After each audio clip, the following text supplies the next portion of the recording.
New Year's Eve. The villa glowed like a lantern. Warm gold light spilled over polished floors. Steam fogged the kitchen windows, and the staff moved around me in a cheerful blur, laughing as the TV counted down in the background. My belly was heavy with a baby that had learned the rhythm of my days, and for a few fragile hours, I let myself believe this was what a family felt like. I was stirring a pot when the front door opened and the cold rushed in, sharp as a blade. Ethan Parker walked in as if he owned the air itself. Beside him stood another woman, also pregnant, one hand resting on her stomach like a claim. The room didn't explode. It went quiet.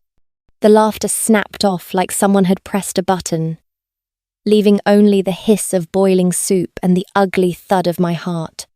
The staff froze, wide-eyed, unsure whether to look at me or at him.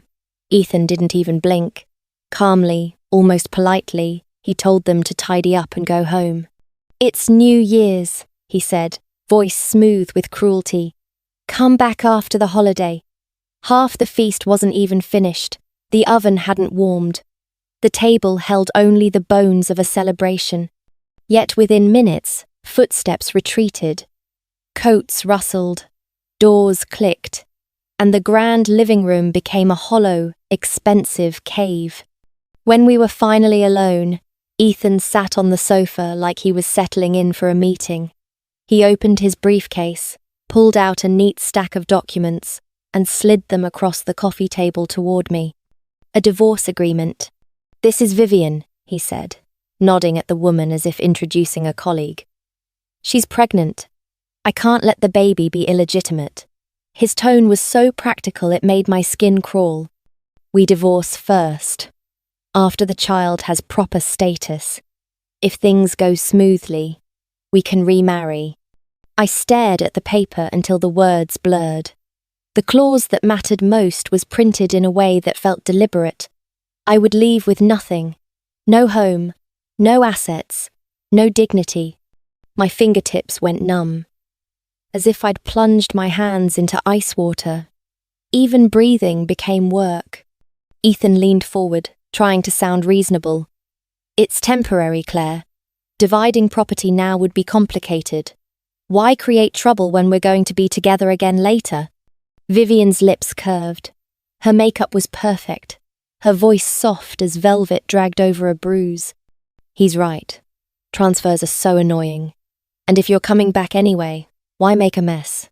You should think of Ethan." Think of Ethan. As if I hadn't spent years doing exactly that. A bitter laugh rose in my throat. Complicated. A wire transfer takes seconds. The truth wasn't that he feared inconvenience. He feared losing control. He expected me to swallow humiliation and thank him for the privilege. So I picked up the pen. My signature looked steady, even elegant. And that frightened me more than tears would have. Only when I set the pen down did I notice the slight tremor in my hand. I stood, the paper strangely light in my palm, and walked out of the villa without looking back. Behind me, Vivian called out, syrupy with concern. "Claire, are you okay? Don't do anything crazy." Ethan's voice followed, confident, almost tender. "She'll come back. She just hasn't thought it through." He never believed I would leave. In his mind, I was a quiet wife built for endurance, the kind you can step on 100 times and still expect to find waiting at the door. In the courtyard, winter wind pushed through my clothes, making my swollen belly shiver. I didn't run. I stood there and did something I hadn't done in years. I thought about the baby inside me, about a father who could bring another pregnant woman into our home on New Year's Eve and still speak of remarrying, as if love were a revolving door, about whether I had the courage to raise a child who might inherit his cold entitlement. The thought cut too deep. I pictured my future child repeating his words to another woman one day, and my chest tightened until it hurt to breathe. Some legacies aren't worth gambling a lifetime on. Upstairs, lights flared on. Through the second-floor window, I saw two silhouettes fold together on a sofa, familiar and effortless, like I'd never existed. That was my answer. I went back inside, silent as a shadow. In the bedroom, I locked the door out of habit, then smiled at how pointless it was. No one who throws you away ever knocks to ask if you're fine. I gathered my ID, a few bank cards, the jewelry I'd bought with my own money, and one pre-pregnancy outfit that still smelled like the woman I used to be. I stuffed everything into a small cloth bag, opened the window, and dropped it into the courtyard. When Ethan and Vivian came upstairs, Vivian glanced at me with open contempt. "See?" she said brightly, clinging to him. "You understand her best." I was worried she'd leave, but she's still here. Such a good wife. Ethan guided her into the master bedroom like she belonged there, told her to rest, then turned back to scold me for making her anxious. I didn't argue. I didn't plead. I went downstairs, picked up my bag, slipped out through the side door, and walked. The gated neighborhood wouldn't allow rideshare cars inside. I held my belly and walked to the main gate under distant fireworks that lit the sky like other people's happiness. My chapter closed without a sound. At the hospital, the doctor took one look at me and asked gently if I was sure. I didn't answer with drama. I placed the divorce agreement on the desk, the words "leave with nothing" staring up like a verdict, and said, "Tonight he brought his other family home. This baby doesn't have a home anymore." Later, when the pain had passed and my body began to heal, I remembered the truth Ethan never knew. Before marriage, I was a designer. He preferred me as decoration, so I quietly became a ghost online instead. Under the pen name P.L., I built a client list overseas, project by project, until my income outgrew the life he allowed me to have. He thought I was dependent. That was why he dared to crush me. When Vivian tried to parade her victory online, posting blurred, intimate photos and bragging about becoming design director at Parker Group, something inside me cracked one last time. Not for Ethan, for the title. It had been my dream once. He told me I wasn't qualified, that only an internationally acclaimed designer deserved that chair. And now he handed it to a woman whose credentials were borrowed and bought. My tears fell hot, then stopped. A white cat with one blue eye and one amber eye leapt onto my desk and curled up like it owned the world. I laughed through the last of my grief, logged out, and returned to my work. The ocean wind moved the curtains, steady and clean, and I understood the most important thing I had gained. I didn't lose everything. I lost the illusion, and that was the only thing that ever belonged to him. It turned out the cat belonged to the neighbor next door. The property manager explained it with the kind of casual tone people use when the world is still kind to them. The owner was overseas. His housekeeper had rushed back to her hometown for an emergency and, before leaving, had only managed to pour a bowl of dry food in the living room. The cat, bored, lonely, spoiled in the way only the truly loved can be had, climbed the wall out of sheer restlessness and wandered into my yard like it was visiting a temporary branch of its kingdom. The neighbor sent a message through management. Would I mind watching the cat until he returned? Everything was already stocked. Food, bowls, a litter box, toys, a whole drawer of treats in the kitchen. I thought about how that white cat had jumped onto my desk at the exact moment my past tried to slap me awake again. How its indifferent warmth had broken the spell of humiliation and rage. Just enough for me to breathe. I exhaled slowly and agreed. Temporary, I told myself, just until the owner returned. I carried the cat back next door to get its routine. And that was when I learned what true luxury looked like pet edition. There were 2 kitchens. One for humans, sleek and silent, all stainless steel and cold perfection. The second was for the cat, a dedicated cat kitchen. I opened the refrigerator and actually went speechless.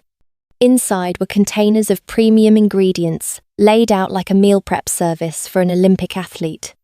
Chicken breast fillets, fresh salmon, peeled shrimp, organic vegetables.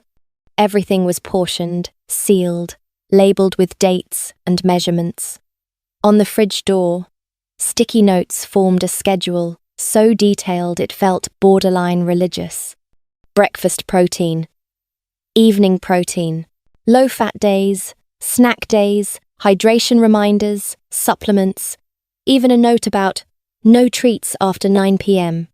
I stood there, holding the cat like a stunned intern, wondering if I'd accidentally stepped into a wellness retreat for a feline. Following the instructions was like assembling a sacred offering. I fumbled, I measured, I heated, I plated like the cat might leave a 1-star review. The entire time I kept swearing inwardly, I will never own a pet. Too expensive, too exhausting, too dangerously good at stealing your feelings when you're trying to keep them locked away. After I tucked the cat into its own soft, scented room, yes, a room, complete with a plush bed that probably cost more than my first apartment, I walked back to my villa, and the moment I stepped inside, my place suddenly felt poor. I had always thought my home was cozy, simple, enough, but after seeing that cat suite, my workspace looked like a budget rental. My wooden table under the vine trellis, the potted plant in the corner, the single desk lamp. Everything seemed painfully modest, like I'd been living in grayscale without noticing. A wave of stubborn dissatisfaction rose in me. No, absolutely not. I had already been thrown away once. I refused to be the kind of woman whose life looked smaller than a cat's. So I sat down and drew. Not one design. Not two. I drew until my fingers ached and my mind quieted. I added curves where I used to add apologies. I sharpened edges where I used to soften myself. The pencil lines became a new kind of heartbeat, steady and mine. The following days settled into a clean routine, the kind that makes survival feel almost like peace. I woke early. I brewed coffee. I fed the cat. I checked client emails. Then I worked beneath the trellis until noon, the sea breeze threading through the leaves like a patient hand. In the afternoon, I walked along the shoreline, letting salt air rinse the last traces of that villa from my lungs. At night, I refined drafts and exported files, only occasionally glancing at the internet to see what the outside world was screaming about. Except for one thing. At first, the cat only visited sometimes. Then, sometimes, became daily. The owner had said he'd return in 3 days. A week passed. Still no owner. Every night I had to physically carry the cat back to its luxury room next door, because I couldn't shake the absurd fear that if it slept in my bedroom, it would wake up, judge my simple life, and leave. And I couldn't bear being abandoned again. Not even by a cat. On the Parker Group side of my old life, Vivian finally accepted my 10 times rate. But I refused private transfers. Every cent went through the freelancer platform, held in escrow, released only through the system. The rules were strict. Revisions had limits, cancellations had consequences. If a client tried to sabotage the project halfway through, the money didn't magically return to them just because they threw a tantrum. Only after the platform notified me that payment was fully secured did I begin. Vivian tried to make the collaboration miserable. She sent vague requests, contradictory notes, impossible deadlines disguised as suggestions. It was obvious what she wanted: control, delay, emotional leverage. I gave her none of it. Every time she spiraled into theatrics, I answered with calm professionalism. Mrs. Parker, if you're unsure about design direction, please consult your head of design before contacting me. I accept technical instructions, not personal emotions. I could practically hear her grinding her teeth through the screen. She had studied design, yes, but without talent, without confidence, without the slow courage of someone who learns the hard way instead of taking shortcuts. A week into the project, she stopped flaunting her design director title entirely. The same title she'd screamed across social media. Now she wouldn't even type it. Her arrogance couldn't survive inside a room where real skill lived. Instead, she changed tactics. The work WeChat account she once used for negotiations slowly became a personal feed: breakfast photos with Ethan, dinner photos, matching outfits, couple shots in the car, at the office, at the mirror. A staged, syrupy marriage designed for one audience: me. I didn't comment. I didn't react. I simply muted her posts and let her perform into silence. And Ethan? He kept my chat window open like a shrine to his own pride. The last message timestamped New Year's Eve. 2 months of empty space. He knew I'd been 3 months pregnant. He remembered the woman with the swollen belly standing outside the villa gate in the freezing wind. Sometimes his thumb hovered over the keyboard, ready to ask where I was, if I was safe. Then he stopped himself. She ran. Let her learn. Let her come back first. Let her kneel. In his head, order could only be restored if I returned and apologized for leaving him. That was when Vivian walked into his office and caught him staring at that silent chat again. She didn't need to guess what it meant. She'd seen it too many times. "Has she contacted you?" Vivian asked softly, the worry in her voice carefully measured, like perfume sprayed to cover rot. "She's so impulsive. If she's like this, what if she teaches the child to be the same?" She needed him to hold the line, to force me to crawl back, stripped of pride. Only then would she feel secure. Ethan's screen went dark immediately. The hesitation in his eyes vanished. "What about work?" he asked, as if that was the only thing that mattered. Vivian brightened. "We're working with PL. The new designs are doing amazing. Fans are begging to buy." She sighed dramatically. "If she weren't so expensive, I'd give her everything. But if sales explode, the credit belongs to the design director." Ethan opened the official site, scrolled through the new collection, and froze. The style hit him like a memory he couldn't name, the kind of elegance that feels alive, subtle but commanding, art that still knows how to lead. For a moment, just a moment, he remembered the woman he'd once chosen, not because she was obedient, but because her work had a soul. Vivian mistook his silence for concern about price. "Ethan," she said, leaning closer, voice sweet, "I have an idea. Can you help me?" He turned, indulgent. "If I can." Her eyes gleamed. "PL delivers many designs without a signature. We bought full rights. So, can I put my name on them?" Across the ocean, wind, and the trellis shadows, I sat by my window, sketching the 12th concept for my next collection, completely unaware that someone was already preparing to wear my work like stolen jewelry. Fate, as always, stayed quiet right up until it chose the worst possible moment to move. "Jasper, why are you here?" For a second, the corridor held its breath. Then Ethan Parker's voice came through the door, trying too hard to sound steady, as if calm could rewrite reality. "Ethan," he said carefully, "I took a wrong turn. That's all." A pause, the kind that tastes like suspicion. Then the hallway fell quiet again. Only the distant hush of the ocean, and wind combing itself across the glass. The next morning, when I came downstairs, most of the guests were gone. People with real lives never linger after midnight drama. They leave in helicopters and black cars and pretend they didn't see anything that might stain their shoes.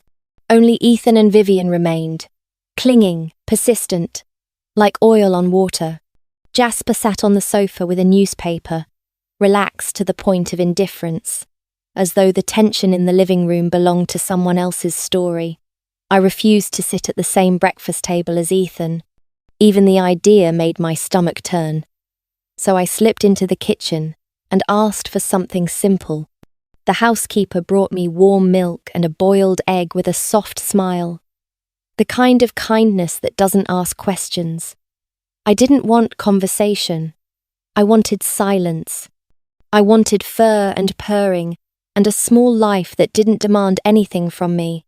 The moment I called, Nino, my blue-eyed, amber-eyed shadow, came flying. He jumped into my arms like I'd been gone for years, settled in with a satisfied sigh, and flicked his tail like a flag of victory. Right then, Jasper folded the newspaper with a slow, deliberate motion and looked up at us. His gaze had that quiet depth that made the room feel smaller, like it had walls you hadn't noticed before. "Seems he really likes you," Jasper said. "Before you, he never let anyone hold him. Not once. Only me." Heat rushed up my neck as if I'd been dragged onto a stage without warning. In my arms, Nino felt suddenly too warm, too alive, too visible. Ethan's head turned. His eyes sharpened with disbelief, the way a man looks when he thinks something that belongs to him is being touched. "Jasper," Ethan asked, voice tight, "when did you get back?" Jasper's expression didn't change, but something in his tone cooled. "You seem free these days," he said, mild but edged. "Not busy?" Ethan didn't get the chance to answer. Vivian slid in smoothly, claiming the space the way she always did. Sweetness first, poison underneath. "Busy, of course," she said brightly.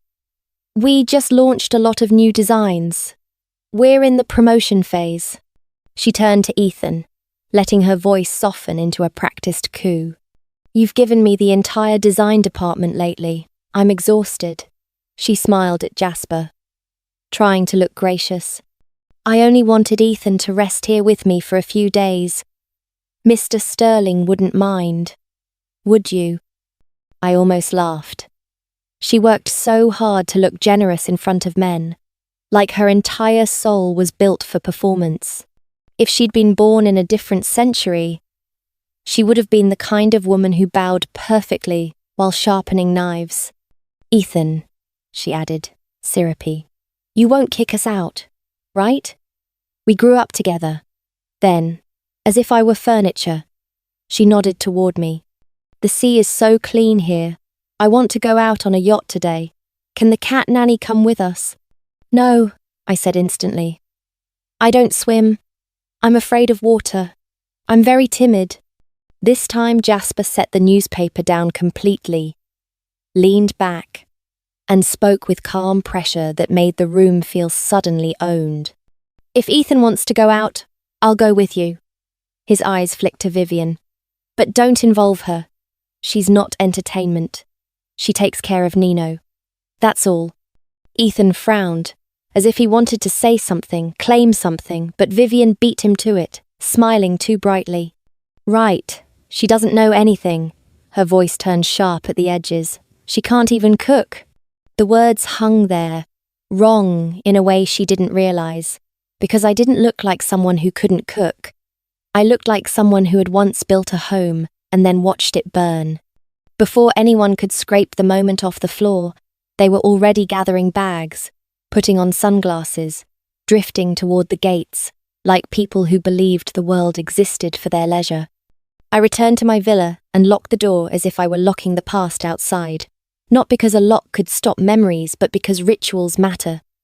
Because I needed my hands to learn a new kind of certainty. By noon, I finished the last 5 designs and uploaded them. Vivian was probably on a yacht, sipping something cold, pretending she could recognize good design by instinct. Even if she'd been staring at my drafts, she wouldn't have known what she was looking at. As expected, the reply came almost immediately. "Okay." And then the platform notification followed like a bell in a quiet church. "Payment confirmed. 10 billion received." I stared at the long line of numbers and felt something in me click into place. Not joy, not triumph, decision. I couldn't stay here. Not with Ethan's shadow prowling the edges of my life, convinced he could still drag me back into his script. I packed quickly, hired a car, and left the coast for 10 days. No calls, no messages, no digital crumbs to follow. I didn't just change scenery, I changed orbit. When I returned, I confirmed Ethan was no longer at Jasper's villa, and only then did I let my lungs fill properly. I bought a few specialty gifts from my trip, left them in Jasper's living room as a thank you. Jasper glanced at Nino, then at me, and said softly, "He missed you." Nino ran circles around my ankles, tail wrapping my jeans like a question mark. I sighed and scooped him up. "I missed him too," I admitted. "If cats weren't so expensive, I'd get one." Tessa Clark. The name, my name, the one Ethan used like a leash hit from behind. "What are you doing?" Ethan's voice was raw with outrage. "You walked away from being the CEO's wife to become a servant. Are you out of your mind? Why would you degrade yourself like this?" The staff in the courtyard stiffened. The air turned brittle. I laughed, a short, sharp sound, anger rising so fast it almost tasted metallic. "If you don't know how to speak," I said evenly, "you can choose silence." I turned and looked straight at him, each word clean and sharp. "Mr. Parker, your CEO's wife is Vivian. As for me, I'm earning my living with my own labor. I'm not stealing. I'm not begging. I'm not selling my dignity. There is nothing shameful about feeding yourself.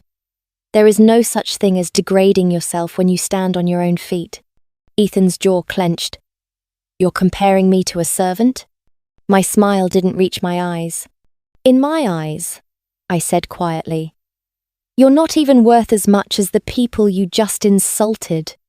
And before he could recover, before he could throw his entitlement like a weapon again, I stepped closer and drove the truth in where it would hurt the most.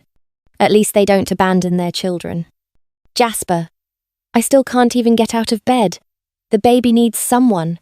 Vivian's voice trembled on the phone, soft with weakness and demand at the same time, like a ribbon tightened into a noose. Ethan returned to the hospital anyway. He stood in front of the incubator and watched the tiny body inside it, watched the web of tubes and tape and blinking monitors, and the longer he stared, the tighter his chest became. The baby was so small it barely looked real, like life had been poured into a fragile mold and hadn't set yet. And in that glass box he suddenly saw another child, another possibility, one that never got a name, never got a birth certificate, never even got a first cry. His child with me, a 5-month heartbeat that had once lived beneath my ribs. The thought snapped something in him. He couldn't undo it, couldn't resurrect it, couldn't bargain with time, so his mind went looking for the only thing it knew how to control. A fight, a lawsuit, a right he could claim. He ordered his assistant to file for custody. He believed money was an argument the world always accepted. He believed judges were just people with stamps, and stamps could be persuaded. He believed that compared to my current situation, any reasonable person would hand the child to him. When the court called me, I went still for a few seconds, not because I was afraid, because the audacity was almost fascinating, like watching someone throw a punch at empty air and insist it landed. Then I answered, calm enough to make Ice jealous. "The baby was gone on New Year's Eve last year," I said, slow and clear. "The night he divorced me." I could hear the silence on the other end shock, recalculating. "He wanted to be the father of someone else's child," I continued. "So my child and I left with nothing. I was 5 months pregnant. What did he think I would give birth with? What did he think I would feed a baby with?" The court clerk didn't know what to say, so I did what adults do when they're done being misunderstood.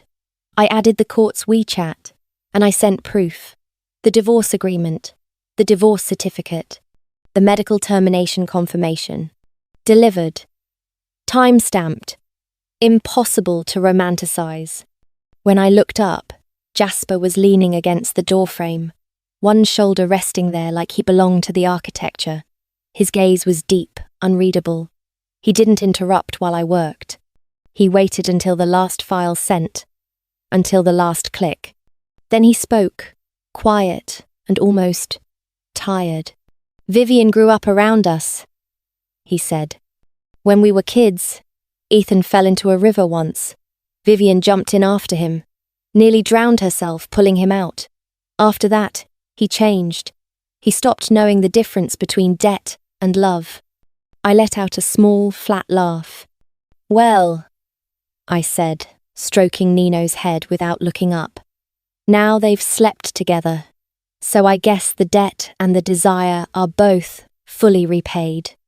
I told Jasper, briefly, about the photos Vivian had sent, the messages, the deliberate little performances meant to bruise me. He listened without moving. When I finished, his voice was steady. "Not all men are like that." The court called Ethan next. He was at home practicing how to make formula, because for once in his life he'd decided to rehearse the role he'd never bothered to learn. The tin of powdered milk shook in his hands as he listened. Then it slipped, hit the floor, and burst into a pale cloud like ash. "What?" His voice cracked. The court officer didn't soften it. "Mr. Parker, your child was terminated on New Year's Eve last year at Capital First People's Hospital. We verified the file with the surgeon on duty. At that time, she had no money, no job, no support. Mr. Parker, when you sent a 5-month pregnant woman away with nothing, in essence you had already decided she would not give birth. Isn't that correct?"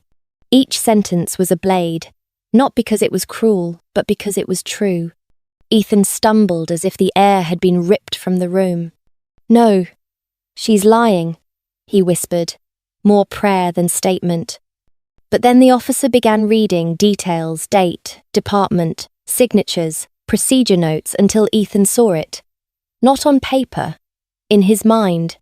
Me, thin, alone, sitting on a hospital bed, swallowing pills with shaking fingers, signing consent forms with a hand that didn't feel like mine anymore, watching hope die quietly, without an audience, without a villain's monologue, just the steady hum of fluorescent lights and the cold professionalism of survival. His lungs seized. His knuckles went white. He demanded the doctor's number, and the court gave it. He called immediately. The doctor answered with a neutral, "Hello." "I'm Ethan Parker," he said, choking on his own name. "The one who divorced his wife on New Year's Eve and sent her away 5 months pregnant, with nothing." Hearing it out loud, his own crime in his own voice made him flinch. A cold sound came from the doctor. Almost a laugh. "Oh, it's you," the doctor said, contempt finally slipping through. "The man who left a 5-month pregnant woman penniless." Ethan swallowed hard. "Doctor, she didn't do it, right? She didn't terminate, right?" The doctor laughed properly this time, short and merciless. "If she didn't, how would she live?" the doctor snapped. "Did you expect her to beg with a belly that big? 8 months have passed, and now you want to ask. Your child has probably been reborn 3 times already. And if it's unlucky enough to meet a father like you again, I pity it." The line went dead. Ethan stood there like someone unplugged. A second later, blood rose hot in his throat. He coughed, and red hit the floor. His knees folded. The world tilted into darkness. When he woke in a hospital bed, the first thing he did was reach for his phone with shaking hands and search my number. He wanted to say he hadn't meant it, that he'd been blind, that he could start over, that he would give me everything. But the screen only showed a calm, brutal sentence. "Call cannot be completed." Something he had once owned, my access, my patience, my silence, was gone. He ripped the IV out and drove straight to Jasper's estate again, like if he arrived with enough desperation The universe would refund him what he'd thrown away. That afternoon I was in the study, chin propped on my hand, watching rain fall in thick sheets. My foreign projects were finished. For the first time in months I had planned to rest. Sleep. Eat. Sketch meaningless flowers just to feel my hand move. Through the grey curtain of rain, I saw someone kneeling on the road leading into the compound, motionless as the storm beat down his back. I narrowed my eyes, almost amused. Who on earth kneels in the middle of a downpour like a lunatic? Jasper stepped into the room, followed my gaze, and said evenly, "Ethan." I shrugged and turned away. "Oh," I said. "I thought it was someone important."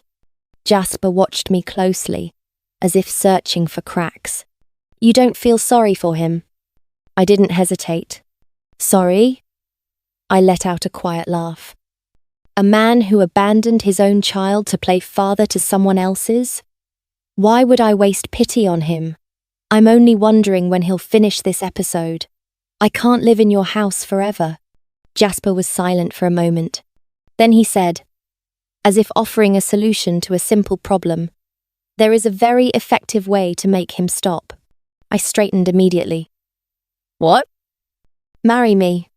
He leaned down, bracing his hands on the arms of the chair, boxing me into a narrow space. His eyes were too close, too steady, and my heart gave a stupid little jump I refused to acknowledge. "No," I said, leaning back. "We're not the same kind of people. I'm not jumping into the same pit twice." Jasper didn't even blink.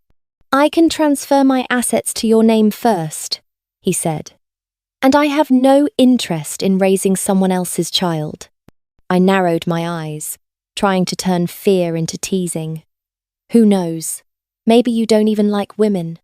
A soft kiss landed on my forehead, warm, brief, almost unreal. Like a petal touching water. Jasper's voice lowered. "Then I'll take time to prove I like women," he said. "And that, I only like you." Before I could respond, outside, the figure in the rain collapsed. One of Jasper's security men quietly lowered his binoculars, as if he had seen nothing at all.